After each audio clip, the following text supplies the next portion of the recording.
আসসালামু আলাইকুম বন্ধুরা, আজকে আমরা একটা সস্তা পুরনো স্মার্টফোনকে অ্যাজ এ সেকেন্ডারি স্ক্রিন ব্যবহার করব অথবা সেকেন্ডারি ডিসপ্লে হিসেবে ব্যবহার করব। আচ্ছা, এই সস্তা পুরান ফোনটি কার? ভাই, এই ফোনটা আমারই। আপনারা হয়তো অনেক জায়গায় দেখেছেন যে পিসি একটা মানে হাসুস কে আপনারা হয়তো অনেক জায়গায় দেখেছেন যে পিসি একটা কিন্তু মনিটর হচ্ছে দুইটা। এটার মাধ্যমে অনেক সুবিধা পাওয়া যায়। এটা বেশিরভাগই প্রোডাক্টিভ কাজে ব্যবহার হয়, যেমন ভিডিও এডিটিং, বিভিন্ন ডেভেলপাররা ব্যবহার করে অ্যাপস, গেমিং অ্যান্ড স্ট্রিমিং এর ক্ষেত্রে অ্যান্ড মেনি মোর।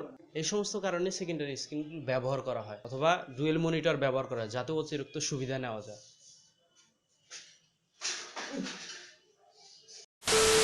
আচ্ছা, তোর এই ফিচারটা কেন দরকার? দুঃখের কথা কি বলবো ভাই, যখন এই ভিডিও এডিট করি আর বোন এসে বলে ভাইয়া কার্টুন দাও। अरे भाई भाई समझ के बोल रहा हूँ यार, बुरा लगता है भाई। তো এখন এটা করব কিভাবে? প্রথমে স্পেস ডেস্ক লিখে সার্চ দিন, আপনাদের ওয়েবসাইট সামনে চলে আসবে, ক্লিক দিন। এখানে আপনি আপনার অপারেটিং সিস্টেম অনুযায়ী ডাউনলোড করে নিন, সব ধরনের অপারেটিং সিস্টেমের জন্যই দেওয়া আছে।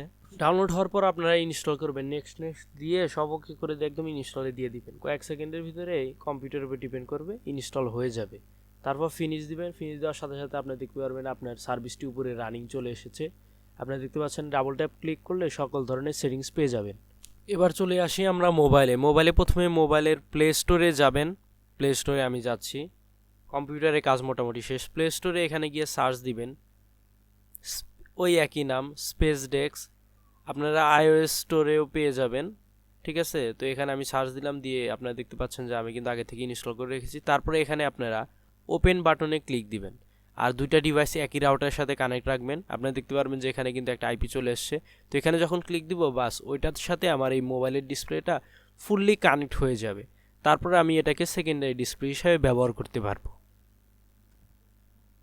আপনারা দেখতে পাচ্ছেন আমি কিন্তু নিচের ডিসপ্লেতে মাউস নিয়ে রিফ্রেশও করে দেখালাম। দাঁড়ান আপনাদেরকে আরও দুই একটা সেটিংস দেখিয়ে দিই। এখানে কয়েকটা অপশন দেখতে পাচ্ছেন, তার ভিতর কোনটা কি আমি একটু বলে দিই।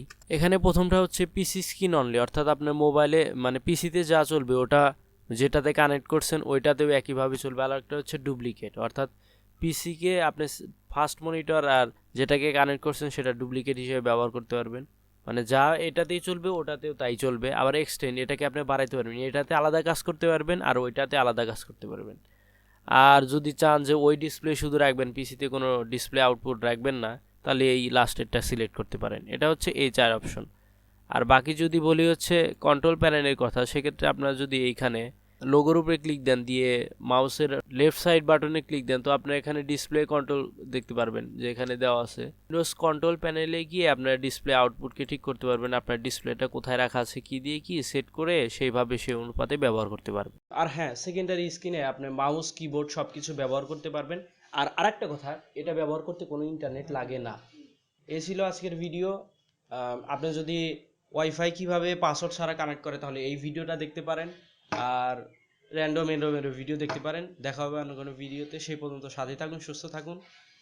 আসসালামু আলাইকুম।